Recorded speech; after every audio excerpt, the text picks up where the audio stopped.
Ako smo svi u žurbi, tako i ja da iskoristim trenutak odlaska u grad, da vam kažem neke stvari.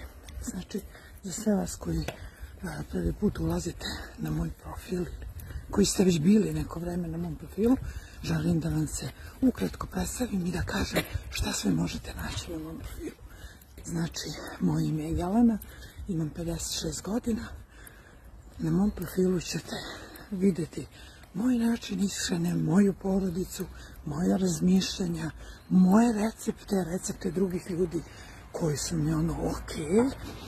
Trudit ću se da ih tagujem ukoliko ih nađem, neke strane recepte, znači sve ono što može da utiče na to da bolje živimo, bolje se osjećamo, bolje se hranimo, a i neke savete koje mi niste tražili, a ja ću vam dati. Biće mi veliko zadovoljstvo da vas ugostim na svom profilu i da mi date svoje mišljenje o tome što ja radim za vas. Ljubim vas.